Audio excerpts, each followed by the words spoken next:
Hello everyone, मैं अनिल कुमार सिंह स्वागत करता हूं आपका आपके यूट्यूब चैनल विश्व भारती क्लासेस में।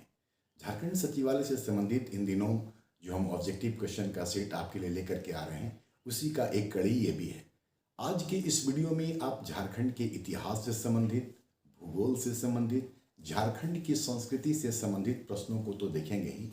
इसके अलावा 2022-23 का झारखंड सरकार का जो आर्थिक सर्वेक्षण है, इकोनॉमिक सर्वे, उससे भी कई सारे प्रश्न मैंने आपके लिए रखे हैं। उम्मीद है ये आपके लिए लाभदायक सिद्ध होंगे। इसके अलावा यहाँ पर एक बात हम और कहना चाहेंगे, चूंकि इकोनॉमिक सर्वे से जुड़ा हुआ भी सवाल आपके लिए रखा गया है, तो ये न सिर्फ सचिवालय की परीक्षा के लिए उपयोगी होगा, बल्कि कल की तारीख में जब जेपीएससी की परीक्षा होगी या फिर सीडीपीओ की परीक्षा होगी, तो वहाँ भी ये आपके लिए अत्यंत ही बेनिफिशियल सिद्ध होगा। इसके अलावा झारखंड से जुड़े हुए अन्य पहलुओं को भी इस इस वीडियो में मैंने रखने का प्रयास किया, जिसमें कि साहित्यकार से भी हैं, कुछ खेल से भी संबंधित प्रश्न हैं, और ऐसे ही अन्य विषयों को भी मैंने इसमें शामिल करने का काम किया है। वीडियो के बाद अमूमन हम एक्सप्लेन करते हैं, यहाँ पर भी एक्सप्लेन करेंगे। चूँकि नंबर ऑफ क्वेश्चन इसमें 50 होंगे, इसलिए जो ज़्यादा महत्वपूर्ण होगा, जहाँ लगता है कि ज़्यादा कुछ बताया जा सकता है, उसी में हम आपको उसका एक्सप्लेनेशन देंगे। अदरवाइज बाकी में हम आपका सीधा आंसर करके और आगे बढ़ते चलेंगे। तो आप इस वीडियो को देखने के लिए तैयार हो जाइए और वीडियो पूरा देखिएगा। अगर आपने इस चैनल को अब तक सब्सक्राइब नहीं किया है तो प्लीज़ इसको सब्सक्राइब कर लीजिए और अपने दोस्तों के साथ इसको अवश्य शेयर कीजिए। चलिए देखते हैं क्वेश्चन।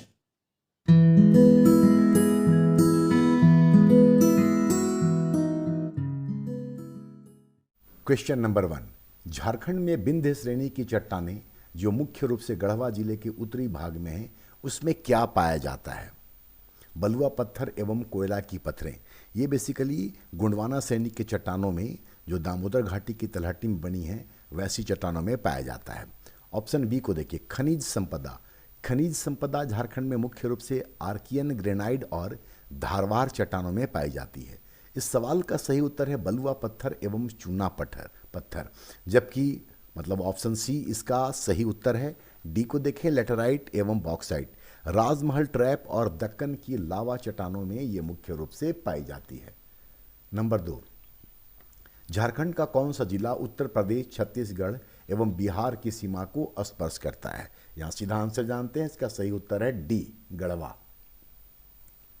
झारखंड में क्वेश्चन नंबर 3। झारखंड में ऊंची भूमि जिसे टाड़ कहा जाता है, उसका निम्न में से कौन सा स्थानीय नाम नहीं है?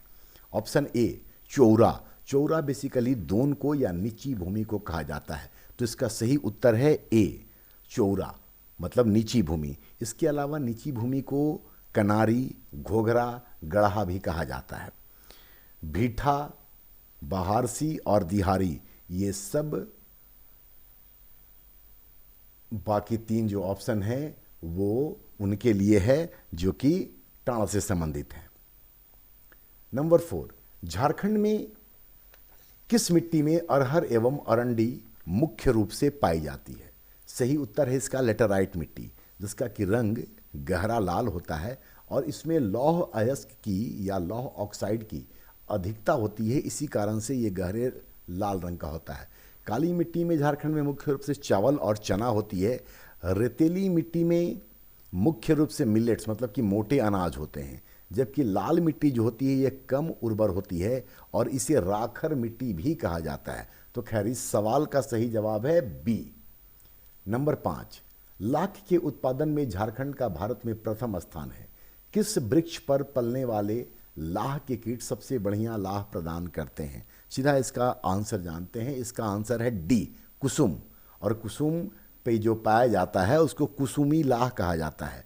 कुसुम के वृक्ष रांची और सेंभू में मुख्य रूप से पाए जाते हैं, तो इसका सही उत्तर है 5 का डी। नंबर 6। सानू एवं सारऊ पहाड़ी किस पठार में स्थित है? इसका सही उत्तर है पाट या पश्चिमी पठार। तो यहाँ पर भी बहुत कुछ बताने को नहीं था, इसलिए इसका सही उत्तर मैंने आपको बता दिया, सी। नंबर 7। धोवाई, भावरी, दौना, टिपरा आदि किस नदी की सहायक नदियाँ हैं? देखिए, नदियों से क्वेश्चन तो बनेगा ही बनेगा, ड्रेनेज सिस्टम से क्वेश्चन पूछता ही है, इसलिए ऐसे सवालों के लिए आप पूरी तरीके से तैयार रहें। दामोदर, दामोदर का ओरिजिन जो है, उद्गम जो है, ये टोरी क्षेत्र लातेहार में है, छोटा नागपुर के पठार में। दामोदर की सहायक नदियों में कोनार है, बराकर है, जमुनिया, कतरी और कोनार है, जबकि इसका मुहाना हुगली नदी है। दामोदर को बंगाल का शोक और देव नदी के नाम से जाना जाता है। इसके साथ ही झारखंड की यह सबसे प्रदूषित नदी है दामोदर नदी। सोन नदी का जो उद्गम है यह है मैकाल पर्वत मतलब अमरकंटक से ये निकलती है। इसकी सहायक नदी है झारखंड में उत्तरी कोयल। मुहाना है सोन का गंगा नदी, और इसका ड्रेनेज एरिया जो है अपवाह क्षेत्र पलामू और गढ़वा है। ब्राह्मणी नदी, इसका उद्गम दुधवा पहाड़ी दुमका में है। एरो और गुमरो ब्राह्मणी की सहायक नदियां हैं, और गंगा नदी इसका मुहाना है। इस सवाल का 7 नंबर का सही उत्तर है डी, मयूराक्षी, जिसको कि मोर नदी भी कहा जाता है, जिसका कि उद्गम है तिऊर पहाड़ी या त्रिकुट पहाड़ी, जो कि देवघर में है। मुहाना इसका गंगा नदी है, और इसका जो अपवाह क्षेत्र है, ड्रेनेज एरिया है, वो है दुमका, साहिबगंज, गोड्डा और देवघर।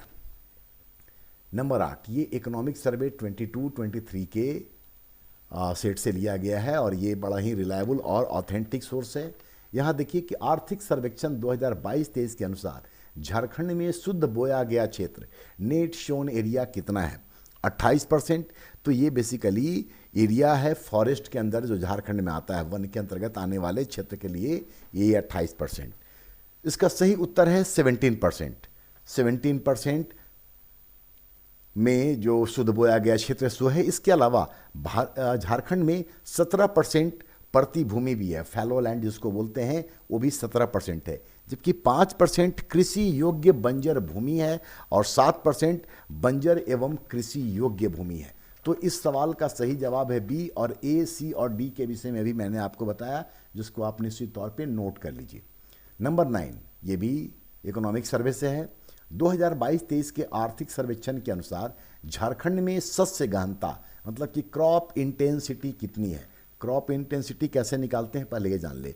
ग्रॉस क्रॉप एरिया मतलब कि सकल फसलगत क्षेत्र divided by net sown area मतलब कि शुद्ध बोया गया क्षेत्र, मतलब सकल फसलगत क्षेत्र डिवाइडेड बाय शुद्ध बोया गया क्षेत्र इनटू 100। तो झारखंड का जो शस्य गहनता है वो है सी, 135.8%। ये आंकड़े जो हैं 2022-23 में जारी किए गए हैं, लेकिन ये हैं बेसिकली 2020-21 के, और 135.8 है झारखंड का शस्य गहनता, जिसमें से जो ऑप्शन बी है 142.4, 2018-19 में झारखंड की शस्य गहनता 142.4 थी, और ये अपने चरमोत्कर्ष पर था, मतलब पीक पर था।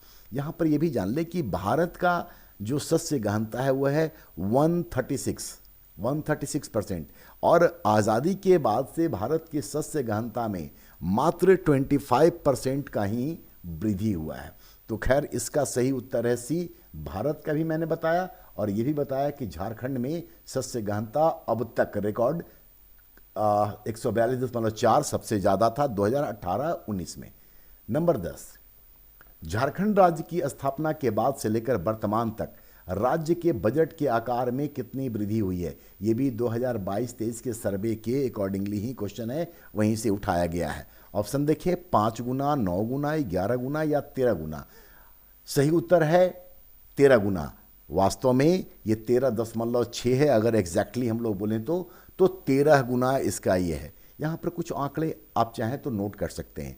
2001-2 के बजट में झारखंड का जो बजट व्यय था वो था 6066.96 करोड़, 6066.96 करोड़, जो कि 2021-22 में हो गया है 77,864, मतलब 77,874.87 करोड़। हम रिपीट कर दे रहे हैं, 77,864.87 करोड़, जो कि झारखंड के GSDP मतलब ग्रॉस स्टेट डोमेस्टिक प्रोडक्ट का 22.69% है। तो इसका सही उत्तर है 13, एग्जैक्टली अगर बताएं तो 13.6 गुना। नंबर 11, 2015-16 से 2021-22 की अवधि में झारखंड के GSDP gross state domestic product का कितना प्रतिशत राजस्व प्राप्त राजस्व प्राप्ति में वृद्धि हुई है। ये क्वेश्चन है आपके सामने। ऑप्शन इसका देखें, लगभग 20%, लगभग 18%, लगभग 11% और लगभग 24%। ये भी 2022-23 के इकोनॉमिक सर्वे से ही लिया गया है। इसका सही उत्तर है लगभग 18%, जिसमें से टैक्स रेवेन्यू मतलब कर राजस्व से 12% की प्राप्ति हुई है और नॉन टैक्स रेवेन्यू से 5.6। दोनों को जोड़ते हैं तो 12 प्लस 5.6 मतलब 17.6, तो ये अप्रॉक्स 18% होता है। तो इसका सही उत्तर है बी, 18%। नेक्स्ट क्वेश्चन देखिए। 2022-23 के आंकड़ों के अनुसार झारखंड के कितने सूक्ष्म, लघु एवं मध्यम उद्यम मतलब एमएसएमईज रजिस्टर्ड हैं, पंजीकृत हैं? सही उत्तर देख लें। सही उत्तर है सी, 9,841। 9,841 झारखंड में एमएसएमईज ये रजिस्टर्ड है, जिसमें से माइक्रो जो यूनिट है उनकी संख्या है 9,579, 9579। स्मॉल इंडस्ट्री जो है उनकी संख्या है 255 और मीडियम जो है उसका संख्या है 7। तो 9579 प्लस 255 प्लस 7 मतलब 9841। इतने रजिस्टर्ड एमएसएमईज झारखंड में हैं। नंबर 13, उड़ीसा के किस शासक ने, ये इतिहास से जा रहे हैं हम लोग अब, उड़ीसा के किस शासक ने 13वीं शताब्दी में स्वयं को झारखंड का शासक घोषित किया था? सही उत्तर है इसका जय सिंह देव मतलब ऑप्शन डी। ऑप्शन ए को भी देख ले, कपिलेंद्र गणपति। इन्होंने सल्तनत काल के दौरान संथाल परगना पर आक्रमण किया था। सल्तनत काल का जब शासन था उस समय कपिलेंद्र गणपति ने संथाल परगना पर आक्रमण किया था। जबकि नरसिंह देव वन जो हैं इन्होंने ही कोणार्क का सूर्य मंदिर बनवाया था। अनंग भीमदेव थर्ड, इन्होंने जगन्नाथ मंदिर पुरी का निर्माण प्रारंभ किया था और बाद में फिर इसको पूरा किया गया था। तो बाकी के ऑप्शन भी इस तरीके से हैं। नेक्स्ट क्वेश्चन देखते हैं, क्वेश्चन नंबर 14। सिंहभूम के आरंभिक निवासी जो सरक कहलाते थे कौन थे? सीधा आंसर जानते हैं, ये हैं जैन धर्मावलंबी। नंबर 15, जैन सभ्यता एवं संस्कृति के प्रमुख केंद्र के रूप में प्रसिद्ध पकबीरा, पवनपुर, तुईसामा, पलमा आदि कहाँ हैं? ये सभी क्षेत्र जो हैं ये छोटा नागपुर के मानभूम वाले एरिया जो आज धनबाद में है वहाँ है। तो इसका सही उत्तर है बी, धनबाद में। नंबर 16, देवगन एवं कुंडेलवा किस वंश की दो शाखाएं थीं? सही उत्तर है इसका पलामू का रक्सेल वंश। रक्सेल वंश स्वयं को राजपूत कहते थे और ये लोग राजपूताना से रोहतासगढ़ होते हुए पलामू पहुंचे थे और पलामू पहुंचने से पहले ये लोग दो भाग देवगन और कुंडेलवा में विभाजित हो गए थे। तो इसका सही उत्तर है ए, पलामू का रक्सेल वंश। नंबर 17, गोमुखी राजा का संबंध है खड़गडिहा राज्य से। इसके संस्थापक थे हंसराज देव, लेकिन ये इसका आंसर नहीं है। ढालभूम का ढाल वंश, यहाँ एक बात जान लीजिए कि ढालभूम का जो ढाल वंश था ये नरबली प्रथा के पोषक थे और इस सवाल का सही जवाब है पंचेत राज्य जो गोमुखी राजा कहलाते थे। रामगढ़ राज्य का संस्थापक बागदेव थे, बागदेव सिंह। नंबर 18, सल्तनत कालीन शासकों इल्तुतमिश से लेकर के बलबन तक के दौरान नागवंशी शासक कौन था जिसने अपने राज्य का सफलतापूर्वक संचालन किया था? सीधा इसका उत्तर जानते हैं। सही उत्तर है ए, हरिकर्ण जो ऑप्शन ए में है। शिवदास कर्ण के विषय में आप जान लें कि 1401 में इन्होंने हापा मुनि मंदिर जो कि घाघरा गुमला में है उसका निर्माण करवाया था। प्रताप राय, इन्होंने जो कि ये चौथे नागवंशी राजा थे और इन्होंने अपनी राजधानी सुतियाम्बे से चूटिया स्थानांतरित किया था। और प्रताप कर्ण जो थे ये बेसिकली लोदी वंश के, जब दिल्ली सल्तनत में लोदियों का शासन था उस समय प्रताप कर्ण जो थे वो यहाँ शासन कर रहे थे। नंबर 19, निम्न में से किस पुस्तक से खैरवार, संथाल, भूमिज एवं चेर जनजातियों के झारखंड आगमन एवं उनके सामाजिक सांस्कृतिक जीवन की जानकारी मिलती है? सही उत्तर पहले जान लें। सही उत्तर है इसका B, races and culture of India. और इस पुस्तक के races and culture of India के लेखक हैं धीरेन्द्र नाथ मजुमदार। इसको जरूर नोट कर लें क्योंकि साहित्यकार से क्वेश्चन आएंगे और यहाँ पर इसका एरिया बहुत बड़ा है। तो races and culture of India ये इस सवाल का सही जवाब है और इस पुस्तक को लिखने वाले हैं धीरेन्द्र नाथ मजुमदार। बाकी को भी देख लें। The Coles of Chota Nagpur, इसको लिखा है E.T. डाल्टन ने, मतलब एडवर्ड ट्यूट डाल्टन ने। The Coles of Chota Nagpur. सी को देखें, the Neolithic pattern in the prehistory of India. बहुत सारे किताब में नियोलिथिक लिखा होता है, बेसिकली वो गलत है। नियोलिथिक मतलब कि नवपाषाण काल। तो the Neolithic pattern in the prehistory of India, इसके लेखक हैं E.C. Worman, WORMAN, E.C. Worman. और option D, ethnology of Bengal, इसको भी E.T. डाल्टन ने ही लिखने का काम किया है। तो इस सवाल का सही जवाब था बी और बाकी के राइटर्स का नाम भी मैंने आपको बता दिया है, आप उसको जरूर नोट कर लें। नेक्स्ट क्वेश्चन, झारखंड में बुरहादी कहाँ है जहाँ से नवपाषाण काल मतलब कि नियोलिथिक काल के पत्थर के स्लेट की प्राप्ति हुई है? सही उत्तर इसका जाने और सही उत्तर है सी, चाईबासा। नंबर 21, श्रीवास शहर का उल्लेख अमरनाथ दास की पुस्तक अमरकोश में की गई है। यह किस स्थान के लिए प्रयुक्त हुआ है? श्रीवास शहर चाईबासा के लिए ही प्रयुक्त हुआ है। तो बी और मतलब 20 और 21 दोनों का आंसर चाईबासा है। नंबर 22, कौन सही सुमेलित नहीं है? उन्हें बुक्स और ऑथर से है किताब और उनके लेखक Chota Nagpur a little known province of the empire. सामने लिखा हुआ है FV ब्रैडले बर्ट, ये सही है। दूसरा है B number, untold story of Chota Nagpur, सामने लिखा हुआ है प्रोदीप्तो गोस्वामी, ये भी सही है। सी नंबर को देखें, टेल्स ऑफ हजारीबाग, मिहिरवत सबीब, हाल का ही किताब है, अखबार वगैरह में बहुत चर्चा हुई थी इसकी, ठीक है, तो ये भी सही है। सही जवाब है इसका डी नंबर, ट्राइबल वुमेन, और सामने लिखा हुआ है Sharad Chandra Rai. Tribal women basically SN Chaudhary के द्वारा लिखा हुआ है, SN चौधरी, जो ऑप्शन में नहीं है। शरद चंद्र राय की जो फेमस किताब है वह है द उरांव ऑफ छोटा नागपुर। तो डी इसका सही उत्तर है। नंबर 23, प्लिनी ने अपनी पुस्तक नेचुरल हिस्टोरिका में मोनेडेस एवं सुआरी किस जनजाति के लिए प्रयुक्त किया है? प्लिनी की जो नेचुरल हिस्टोरिका है ये लैटिन भाषा में है, पहले तो ये जान ले, ये इतिहास के लिए उपयोगी होगा। अब ऑप्शन देखें या सीधा हम लोग आंसर पर जाते हैं कि मोनेडेस एवं सुआरी उन्होंने अपनी पुस्तक में किस जनजाति के लिए प्रयुक्त किया है? तो इसका सही उत्तर है मुंडा और सबर। मोनेडेस मुंडा को और सुआरी सबर के लिए कहा है। यहाँ पर टोलेमी जिन्होंने ज्योग्राफी नामक पुस्तक लिखी है उन्होंने मुंडा को मुडाला कहा है और सबर को सूत्रराई कहा है। तो टोलेमी और पॉलेमी जो प्लिनी है ये लोग मुंडा और सबर के लिए अलग अलग नाम का प्रयोग करते हैं।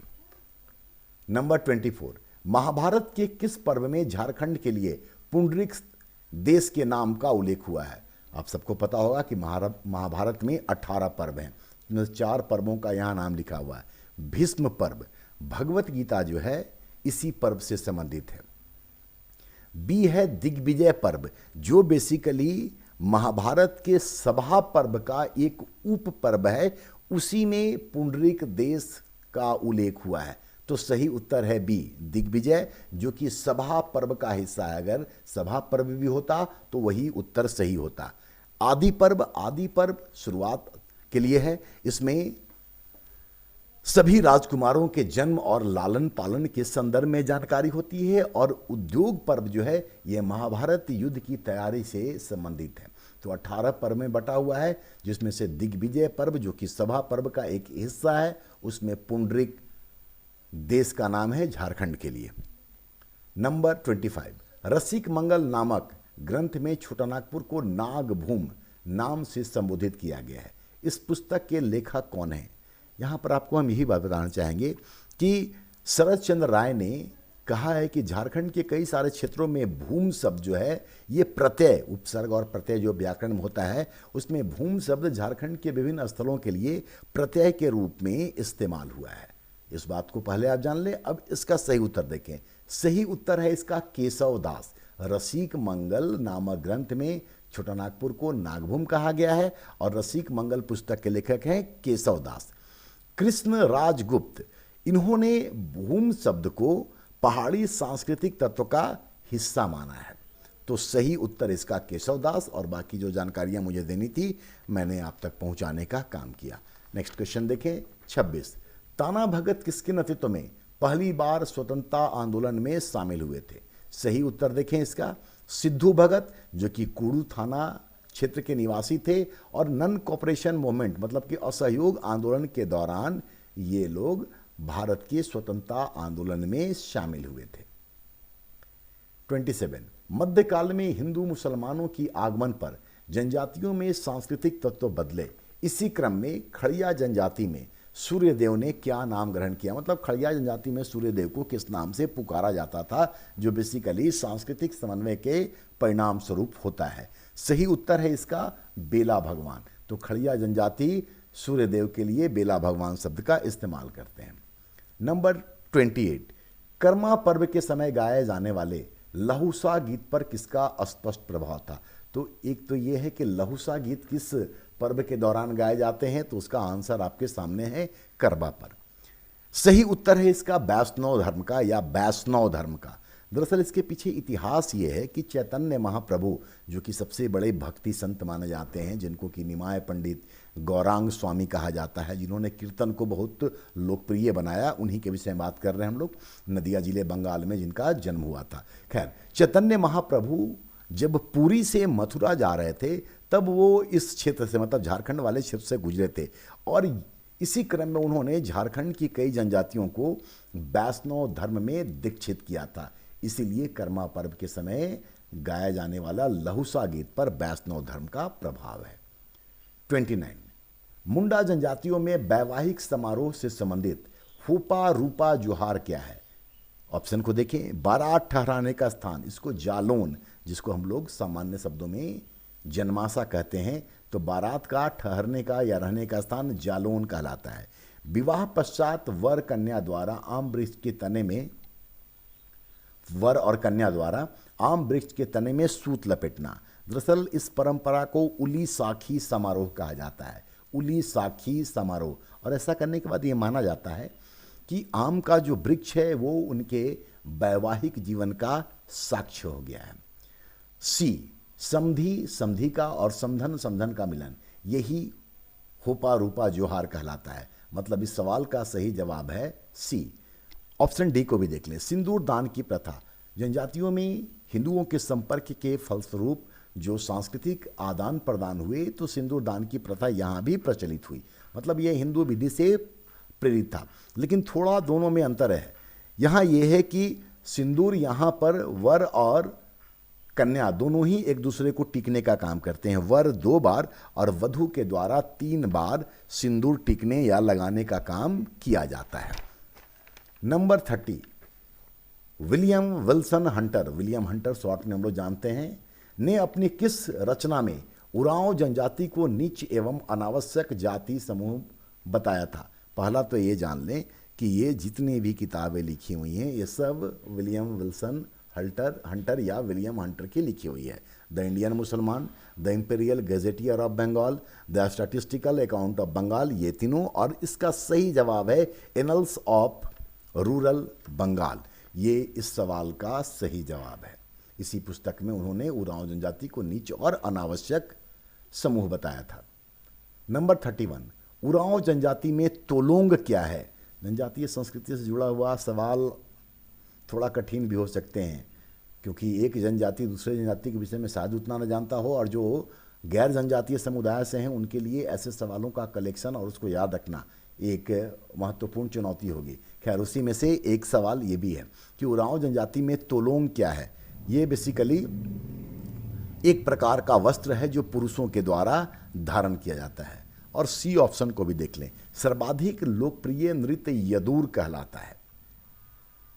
नंबर 32।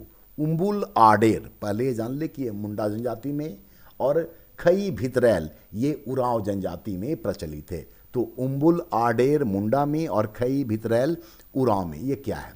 सीधा आंसर जानते हैं और सही आंसर है इसका मृतक आत्मा को घर लाने का विधान उम्बुल आडेर एवं खई भितरैल कहलाता है। नंबर 33, बिरोह हड़िया एवं भरूनी हड़िया किस जनजाति में मुख्य रूप से प्रचलित रहा है? सही उत्तर है इसका अशूर, जिसमें कि बिरोह हड़िया जो है ये दवा के रूप में और भरूनी हड़िया जो है ये धूम्रपान के रूप में प्रचलित था या इस्तेमाल किया जाता था। और हम सब जानते हैं कि झारखंड की जनजातियों में धूम्रपान सबसे ज़्यादा अशूर जनजाति में ही प्रचलित रहा है। नंबर 34, निम्न में से कौन संथालों के बीच, यहाँ संस्थानों लिखा गया है, संथालों के बीच एपोस्टल ऑफ संथाल मतलब कि संथाल के दूत। कई बार क्या होता है कि टाइप करने में कुछ लेटर ये अपने आप ले लेता है, इसीलिए ऐसा हो जाता है कि संथाल संस्थान हो गया। तो कौन संथालों के बीच अपोस्टल ऑफ संथाल मतलब कि संथालों के दूत के नाम से जाने जाते हैं? सही उत्तर है बी, डॉक्टर एंडू कैंपबेल, जो कि basically the United free church of Scotland से संबंधित थे, मतलब स्कॉटिश थे, स्कॉटलैंड के थे। उनको कैसर ये हिंद की उपाधि दी गई थी और साथ ही साथ उनको प्रथम श्रेणी का मजिस्ट्रेट भी नियुक्त किया गया था। तो सही उत्तर है डॉक्टर एंडू कैंपबेल। 35, कौन सही सुमेलित नहीं है? दुधवा पक्षी विहार सामने लिखा हुआ है 1981। अमूमन हम लोग दुधवा पक्षी विहार साहेबगंज ये वहीं है ऐसे याद कर लेते हैं, लेकिन थोड़ा क्वेश्चन को अगर ट्विस्ट किया जाए तो ईयर भी याद कर लेने में कोई बुराई नहीं है। तो यही सही जवाब है, क्योंकि दुधवा पक्षी विहार 1981 नहीं बल्कि 1991 में स्थापित हुई थी। और जैसा कि मैंने बताया कि ये उधवा पक्षी विहार है ये साहेबगंज में है। लावालौंग, दलमा और पालकोट ये तीनों का जो स्थापना वर्ष है वो सही है। लावालौंग चतरा में, दलमा स्ट्रीबू में और पालकोट गुमला में। नंबर 36, बोकारो इस्पात कारखानों को चूना पत्थर एवं डोलोमाइट की प्राप्ति कहाँ से होती है? सही उत्तर है इसका वीर मित्रापुर, जो कि उड़ीसा में है। बोकारो एवं झड़िया से इनको कोयला की प्राप्ति होती है। सिंहभूम की जो खाने हैं जोड़ा पोखर, जामदा, नोवामुड्डी, बुद्राबुरु, नोट्रुबुरु, ये उनके लिए लौह अयस्क उपलब्ध कराते हैं, जबकि सरायकेला क्रोमियम के लिए प्रसिद्ध है। तो इसका सही उत्तर है वीर मित्रापुर, जो कि 36 का डी आंसर है और ये वीर मित्रापुर उड़ीसा में है। Number 37, Jharkhand ethanol production policy 2022 के अंतर्गत निवेशक अपने निवेशित राशि का कितना सब्सिडी प्राप्त कर सकते हैं? इथेनॉल के प्रोडक्शन को बढ़ाने के लिए झारखंड कैबिनेट ने इसको मंजूरी दी है और इसका सही उत्तर है सी, 30 करोड़ या अधिकतम 25% ये सब्सिडी गवर्नमेंट के द्वारा दी जाएगी अगर इथेनॉल का प्रोडक्शन के लिए इन्वेस्ट किया जाता है तो। 38, भारत के कुल लौह अयस्क भंडार का कितना भाग झारखंड में आरक्षित है? सही उत्तर है इसका बी, 26%। 26%, 18.5% यहाँ पर कॉपर का अयस्क है, कॉपर मतलब तांबा का अयस्क है, ठीक है। तो इसका सही उत्तर है बी। 39, 2022-23 में झारखंड को बड़ी और छोटी खदानों मेजर एंड माइनर खान से माइन से कुल कितना रॉयल्टी प्राप्त हुआ है? सही उत्तर को जाने हम लोग, 4,492.22 करोड़। ऑप्शन बी इसका सही उत्तर है, इतना रॉयल्टी प्राप्त हुआ है। मेजर जो माइंस हैं 121 हैं और माइनर जो हैं उनकी संख्या है 589। ये झारखंड के सभी 24 जिलों का आंकड़ा है और इकोनॉमिक सर्वे से ही इसको लिया गया है। तो मेजर माइंस जो है 121 और माइनर 589। सही उत्तर है 4,492.22 करोड़, जिसमें ऑप्शन ए को देखें। जो माइंस से रॉयल्टी आया है वो सबसे अधिक आया है चाईबासा से 1865.96%। तो चाईबासा से सबसे ज़्यादा, उसके बाद धनबाद से प्राप्त हुआ है, फिर चतरा से और फिर पलामू से। ये क्रोनोलॉजी भी याद रखें और इस सवाल का जवाब है बी। नंबर 40, मार्च 1940 में हुए रामगढ़ कांग्रेस अधिवेशन में पंडित नेहरू द्वारा प्रस्तुत सत्याग्रह प्रस्ताव, तो यहाँ पर है कि प्रस्ताव किसने प्रस्तुत किया, तो पंडित नेहरू ने। उनके द्वारा प्रस्तुत प्रस्ताव का अनुमोदन किसने किया था? सही उत्तर है J.B. कृपलानी। राजेंद्र प्रसाद जो थे उन्होंने इस सम्मेलन में या अधिवेशन में स्वागत भाषण दिया था। गांधी जी ने भी यहाँ भाषण दिया था और अपने भाषण में गांधी जी ने रचनात्मक कार्यक्रम एवं अहिंसात्मक संघर्ष पर बल दिया था। जबकि मौलाना आज़ाद जो इस दौर में कांग्रेस के अध्यक्ष हैं, उन्होंने अपने अध्यक्षीय भाषण में कहा था कि भारत को बिना उनकी इच्छा के ही लड़ाई में धकेल दिया गया है। लड़ाई मतलब कि सेकेंड वर्ल्ड वार में, जो कि 39 से ही स्टार्ट हो रखा है। और उसी दौर में ये झारखंड का पहला और ओवरऑल कांग्रेस का 53वां सम्मेलन था।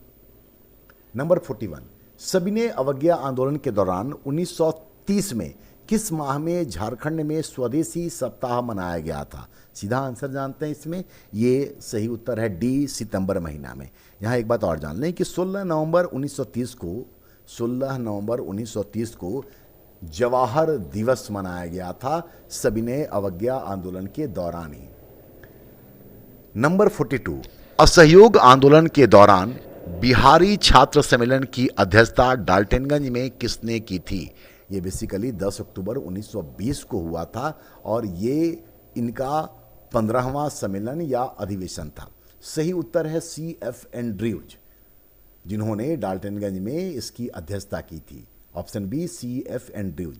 यहाँ पर बिंदेश्वरी पाठक के विषय में जान लें कि इस अधिवेशन के बाद डाल्टनगंज में राष्ट्रीय विद्यालय की स्थापना की गई, जिसके कि प्रधानाध्यापक बिंदेश्वरी पाठक बनाए गए थे। आप सबको पता है कि असहयोग आंदोलन के दौरान बहिष्कार और स्वदेशी आंदोलन भी चलाया गया था।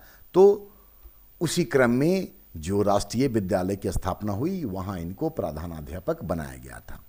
नंबर 43, 12 जून 1857 को झारखंड में सैनिक विद्रोह की शुरुआत हुई। देवघर के रोहिणी गांव में, जहाँ से ये शुरू हुआ, देवघर के रोहिणी गांव में सेना की किस रेजिमेंट का मुख्यालय था? सीधा सही उत्तर जानते हैं, 32वीं रेजिमेंट, मतलब ऑप्शन ए।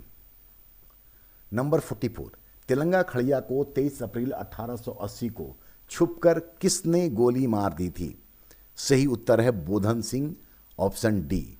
जोगिया खड़िया तिलंगा खड़िया के पुत्र थे। बीर सिंह महली के धोखेबाजी से भगवान बिरसा पकड़े गए थे, जबकि घासी सिंह का संबंध इस विद्रोह से नहीं, इस समय से नहीं, सिपाही विद्रोह से था और वो शेख भिखारी के भाई थे। नंबर 45, झारखंड के खिलाड़ियों एवं उनके खेल के जोड़ों में कौन सही नहीं है? ए सही है लक्ष्मी मांझी तीरंदाजी से, धीरज कुमार मिश्रा शतरंज से, प्रवीण कुमार सामने लिखा हुआ है मुक्केबाजी। प्रवीण कुमार का संबंध मुक्केबाजी से नहीं बल्कि बॉल से है। तो ए, बी और डी सही है और सी प्रवीण कुमार, इनका संबंध वॉलीबॉल से है। नंबर 46, सतनाम सिंह किस खेल के प्रशिक्षक रहे हैं?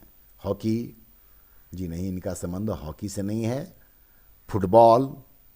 इससे भी नहीं है। तीरंदाजी? इनसे भी नहीं है। तो सही उत्तर है इनमें से कोई नहीं, क्योंकि सतनाम सिंह का संबंध जो है वो एथलेटिक्स से है और वो एथलेटिक्स खेल के ही प्रशिक्षक या कोच रहे हैं। नंबर 47, 1930 में ठेबले उरांव द्वारा स्थापित किसान सभा के सचिव कौन थे? सही उत्तर है पाल दयाल, मतलब ऑप्शन ए इग्नेश बेक।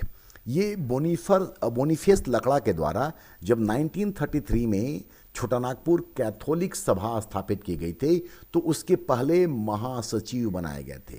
फिर से दोहरा दें कि 1933 में जब बोनीफेस लकड़ा के द्वारा छोटानागपुर कैथोलिक सभा की स्थापना की गई थी तो इग्नेश बेक उसके पहले महासचिव बने थे।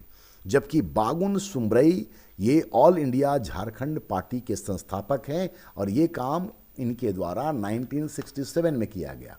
सुशील कुमार बागे ये बेसिकली मुंडारी पत्रिका का संपादक रहे हैं और उस मुंडारी पत्रिका का नाम था सगड़ा सरा।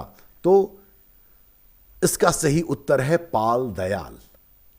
48, झारखंड में जड़ी बूटी के लिए प्रसिद्ध व्यक्ति जो अपनी दवाओं से कैंसर का इलाज करते हैं कौन है? सही उत्तर जान लें और बाकी सब भी बड़ी इंपॉर्टेंट कैरेक्टर हैं जिनका कहीं ना कहीं बहुत योगदान है। सही उत्तर है गैब्रियल हेम्ब्रम, जो कि गुमला के निवासी हैं। ये जड़ी बूटी के लिए, और ऐसा माना जाता है कि अपनी दवाओं से वो कैंसर का भी इलाज करते हैं। तो गैब्रियल हेम्ब्रम सही उत्तर है।